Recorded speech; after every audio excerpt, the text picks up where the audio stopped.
Vous écoutez En bonne santé, le podcast qui vous aide à le rester. Cet épisode vous est proposé par le mutualiste MBA Mutuel. Bonjour et bienvenue dans ce podcast. Je m'appelle Léa et aujourd'hui nous allons voir ensemble comment faire pour avoir une alimentation équilibrée. On le sait tous, il faut manger 5 fruits et légumes par jour, ne pas manger trop gras, trop salé ou trop sucré. Mais au-delà de ces slogans que l'on entend régulièrement, nous sommes peu nombreux à savoir comment faire concrètement pour bien manger. Et pourtant, l'alimentation joue un rôle capital pour nous maintenir en bonne santé. C'est elle qui nous apporte l'énergie essentielle au bon fonctionnement de notre organisme. Bien manger participe aussi à la prévention des maladies chroniques, comme les maladies cardiovasculaires, le diabète de type 2, l'obésité et même du cancer. Alors, pour savoir comment s'y prendre au quotidien, je suis allée à la rencontre de Marine Marty, diététicienne nutritionniste et sophrologue à Vénercq en Haute-Garonne. Je lui ai d'abord demandé ce que signifie avoir une alimentation équilibrée. Alors ça, c'est une très grande question. Pour y répondre le plus simplement du monde, mais à la fois une réponse qui peut-être n'est pas assez satisfaisante, c'est qu'il n'y a pas un équilibre, mais il y en a plein. L'équilibre, en fait, il dépend de chacun. Je peux être une femme enceinte et avoir besoin d'un équilibre particulier. Je peux être un enfant et donc j'ai des besoins particuliers. Je peux être un ultra sportif, je peux être une personne âgée. Donc en fait, l'équilibre, il va dépendre de chacun. Mais alors, comment peut-on savoir ce que l'on doit manger ? Existe-t-il des grandes lignes que chacun d'entre nous peut suivre facilement pour bien manger au quotidien ? Bien sûr qu'il y a des grandes lignes. En ce moment, on est en plein dans le PNNS 4, le Plan National Nutrition Santé. Donc le PNNS en vigueur, ça va être augmenter la consommation de poissons gras, augmenter la consommation de légumineuses, de céréales plutôt complètes, voire semi-complètes, d'augmenter l'activité physique et en regard de diminuer la sédentarité, de diminuer aussi la consommation de viande rouge. Voilà. Il est aussi préconisé d'augmenter les fruits et légumes, de réduire le sucre et le sel, ou encore de privilégier le fait maison. Et ces recommandations doivent être suivies sur le long terme. C'est la somme de tous les repas pris sur une longue période qui fait que l'alimentation équilibrée est bénéfique pour la santé, ce que confirme la diététicienne. Il n'y a pas un repas idéal. En fait, c'est l'association, c'est plusieurs repas qui vont faire cet équilibre. Déjà, on ne peut pas juger la qualité de notre alimentation sur un repas. On ne peut pas dire que en fait, l'équilibre alimentaire, c'est pas que sur le repas de midi, puis que sur le repas du soir, mais finalement, ça se juge sur une journée, même plusieurs journées, même une semaine, même un mois, en fait. Vraiment. Il faut le voir avec beaucoup plus de distance que ça. Globalement, nous n'avons pas encore les bons réflexes. Certains aliments, particulièrement bénéfiques, ne font pas encore assez partie du régime habituel des Français.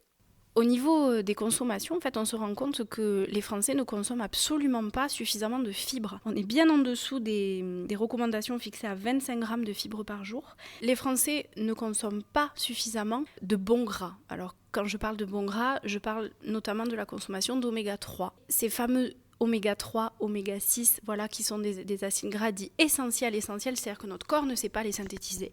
Donc forcément, je dois les avoir d'un apport exogène de mon alimentation. Et ça, l'alimentation des Français en est très dépourvue.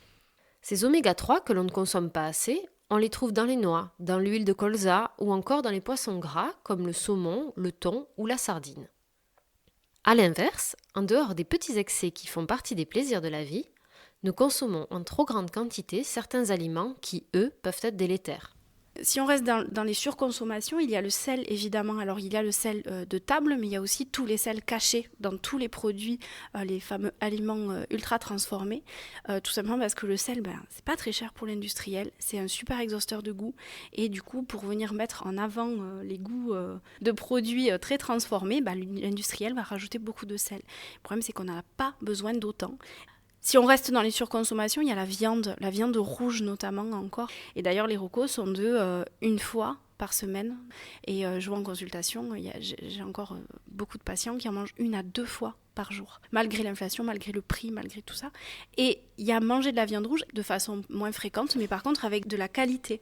C'est-à-dire que quand je vais manger de la viande de bœuf élevée dans des très bonnes conditions, qui ont mangé de la bonne herbe, forcément le profil en lipides de cette viande sera forcément meilleur. Donc il y a et la qualité, la quantité, et ce soin là aussi environnemental. Mais ce n'est pas tout. Les Français aussi consomment beaucoup trop de produits sucrés. Et encore une fois, en lien avec ces fameux AUT, aliments ultra transformés, parce que comme le sel, un exhausteur de goût, le sucre c'est la même chose. Puis le sucre a aussi cet effet très addict, donc forcément on y revient, et donc ça crée des habitudes de consommation. Les Français boivent par ailleurs encore trop d'alcool. On préconise de ne pas boire plus de 2 verres par jour et d'avoir des jours de la semaine sans consommation. Or, le fait de boire de l'alcool régulièrement, voire tous les jours, est encore banalisé, et cette habitude peut malheureusement conduire insidieusement à l'addiction. D'ailleurs, la diététicienne a un conseil à vous délivrer. Pour évaluer un petit peu votre consommation d'alcool, moi je vous invite à aller faire un petit test sur le site Alcool Info Service. Voilà, juste pour faire un petit état des lieux. Bien manger, ce n'est pas seulement faire attention à ce que l'on met dans son assiette, c'est aussi s'intéresser à la manière dont on prend ses repas. Donc il y a l'assiette, mais pas que. Il y a la quantité, d'accord, mais il y a la qualité, et il y a aussi la qualité de présence en fait. C'est-à-dire que je fais attention à ce que je mange, mais je fais aussi attention à mon état quand je mange. C'est-à-dire que je peux manger très équilibré, je peux avoir des super légumes du petit producteur du coin, mais par contre, si je le mange sur un coin de table, hyper stressé, sur mon téléphone, à scroller, c'est prouvé, ça n'aura pas le même impact. Plus en fait on est attentif à la façon dont on se nourrit, plus en fait je vais prendre soin de moi. D'où l'importance de poser son téléphone, de prendre le temps de manger et de mastiquer. Et oui, on nous l'a souvent dit quand on était enfant, et ce n'est pas pour rien. Cette action a toute son utilité. Plus je mastique, plus je fais le travail que mon estomac du coup n'a pas besoin de faire, et plus aussi je laisse le temps à ce fameux message-là de rassasiement qui vient m'informer que finalement c'est bon, là je peux arrêter de manger, j'ai suffisamment d'énergie, j'ai les nutriments qu'il me faut, d'arriver. Et ce bol alimentaire, plus je vais le mâcher, plus il va avoir du goût. Parce que ma cavité buccale, en fait, elle est directement reliée à mon nez, en fait. Et puis plus je mâche, plus aussi je mets mes aliments en température, et plus du coup je développe d'autres arômes. On l'aura compris, l'équilibre alimentaire se joue sur le contenu de son assiette et sur la somme des repas que l'on prend, mais pas uniquement. Il est important d'être attentif à ce que l'on fait, de s'écouter, mais aussi de se faire plaisir. Je laisse donc à Marine Marty le mot de la fin. Si on peut résumer, c'est exactement ça. C'est en fait l'alimentation équilibrée. C'est faire de l'équilibre son mode de vie.